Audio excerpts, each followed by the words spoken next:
Hi, Dale Tice here with today's 2-minute bass lesson. And we're going to cover another lesson in the series on plucking hand speeds. Trying to get your plucking hand not only faster, more agile, have greater endurance, things like that. So in today's lesson, you can find it on mtdkingston.com. Go to the zone section and you'll see in the written materials a chart called Plucking Hand Speed Drills number 7. And you'll see there's 2 steps. First step, it isolates, there's no melodic content. I just want you to get to know which strings you're playing and for how long. And it's really a 1-measure groove that's pretty simple. The pattern is, I should say. And all it is you're playing a triplet on the A string, a triplet on the D string, and then 2 triplets set together on the G string. So you want to start really slow. Make sure that you're alternating well and you're not having any hard time going from string to string. So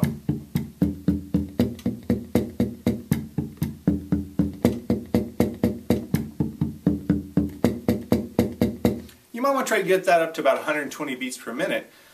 Slowly. Don't go from like 60 beats to 120 because that's too big of a jump and you're not going to get those subtle changes you need to make in your technique that are important. And then once you kind of feel like you can play that consistently and there's no problems, let's add the melodic notes, because that does add a little bit more of a challenge and will really dial the right hand in. Now this lick, if we look, it's actually, when you add melody notes, I made it a 2-bar pattern. So the first bar, you start with the C on the 3rd fret on the A string, and you play a triplet. Then you play a G on the D string, 5th fret. Then you play a B flat on the G string. Then you kind of play this, you slide up and play the 7th fret, 5th fret, 7th fret, and that's a D to C to D. So that first measure looks like this. Okay? Next measure starts exactly the same way. C, G, B flat, but now you slide up and you play the E flat, the 8th fret, to the D on the 7th and back up to the 8th. So let me play it really slowly, both measures together.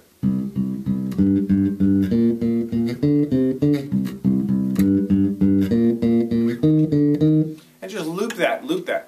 Now, for development of endurance and stamina, things like that, and power, I think it's more important to play slowly. I've said this before in previous lessons, so I'm sorry if I'm beating that drum too long and too loud, but practice consistently, slowly, and just get down your mechanics. Make sure everything's clean. And then gradually get up your tempos and see if you can get to 120. Triplets at 120 is an excellent spot.